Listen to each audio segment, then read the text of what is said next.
नमस्कार मित्रों, मैं पंडित जनार्दन तिवारी आशा करता हूं कि आप सभी सकुशल होंगे।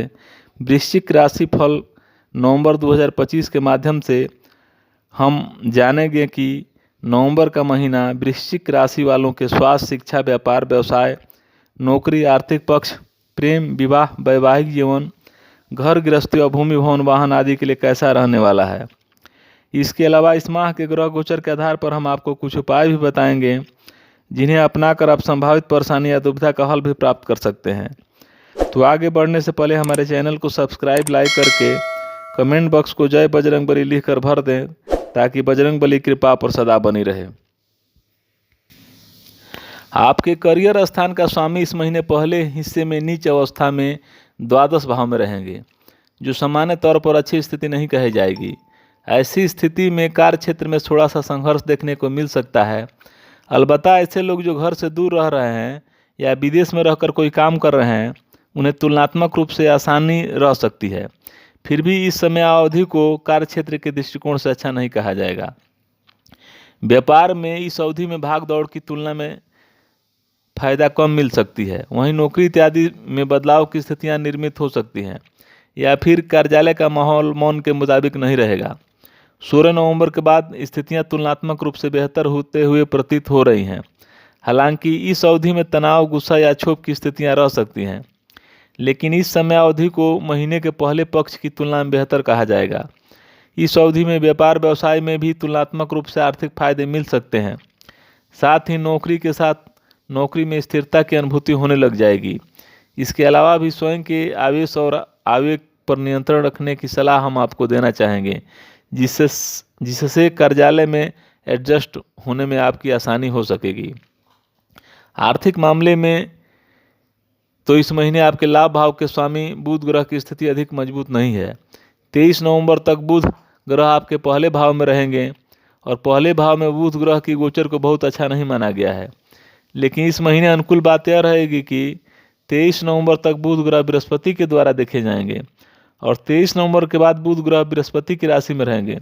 अर्थात आर्थिक मामले में न चाहते हुए बुध ग्रह आपको अच्छे परिणाम दे सकेंगे। कहने का तात्पर्य है कि लाभ के मामले में महीना पूरी तरह से अनुकूल नहीं है, लेकिन आपके व्यवस्थापन का तौर तरीका अच्छा रहा और आप अनुभवी लोगों के मार्गदर्शन में आर्थिक निर्णय लेते हैं तो आपको नुकसान नहीं होगा। भले ही नए सिरे से कोई बड़ा फायदा आपको इस महीने न उठा पाएं, लेकिन उपलब्धियों को लेकर आपको परेशानियां भी नहीं होगी।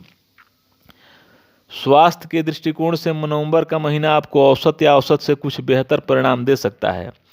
यदि पहले भाव में मंगल के गोचर को अच्छा नहीं माना जाता है, लेकिन मंगल अपनी राशि में रहेंगे जो स्वास्थ्य के मामलों में अनुकूलता देने का काम करेंगे। हालांकि आपकी ग्रह दशाएं अनुकूल नहीं हैं। ऐसी स्थिति में सिर दर्द, बुखार इत्यादि की कुछ शिकायतें देखने को मिल सकती है अथवा मौसम में आ रहा परिवर्तन आपको थोड़ा बहुत प्रभावित कर सकता है। प्रेम संबंध की बात की जाए तो इस महीने आपके पंचम भाव के स्वामी बृहस्पति ग्रह उच्च अवस्था में रहेंगे, जो सामान्य तौर प्रेम संबंध के मामले में अच्छी अनुकूलता देना चाहेंगे। लेकिन यहाँ पर ध्यान देने वाली बात यह है कि आपके पंचम भाव में शनि ग्रह लगातार प्रभाव डाल रहे हैं और पंचम भाव में रहते हुए 28 नवंबर तक वक्री रहेंगे, जो इस बात का संकेत है कि यदि किसी बात पर पिछले महीने में नाराजगी चली आ रही है तो अब उससे दूर करने का वक्त आ गया है। उसे दूर करने की कोशिश करें। हो सकता है कि पहले एक कोशिश में कामयाबी न मिले, लेकिन 2 या 3 बार कोशिश करने के बाद आपके संबंध बेहतर हो सकेंगे। नए सिरे से कोई समस्या आने की संभावना नहीं है, लेकिन पुरानी समस्याएं बीच बीच में सर उठा सकती है। इनसे बचने की जरूरत रहेगी। शुक्र ग्रह का गोचर भी इस बात का संकेत कर रहा है कि इस महीने आपकी लव लाइफ सामान्य तौर पर अच्छी रहेगी। पारिवारिक मामलों में नवंबर के महीने में सामान्य तौर पर आपको अच्छे परिणाम मिलते नजर आ रहे हैं। आपके दूसरे भाव के स्वामी बृहस्पति ग्रह इस महीने उच्च अवस्था में रहेंगे, जो सामान्य तौर पर पारिवारिक मामलों में अच्छी अनुकूलता दे सकते हैं। हालांकि 11 नवंबर के बाद बृहस्पति बकरी हो जाएंगे। ऐसे में छोटी मोटी विसंगतियां रह सकती हैं, जिन्हें समझदारी दिखाकर आप बड़ी आसानी से दूर कर सकेंगे। कहने का तात्पर्य है कि पारिवारिक मामलों में नए सिरे से कोई परेशानी आती हुई प्रतीत नहीं हो रही है। यद्यपि शनि ग्रह की दशम दृष्टि का प्रभाव आपके दूसरे भाव पर पहले से ही बना हुआ है, अर्थात पिछले महीने में बना हुआ है जो आगे भी रहने वाला है।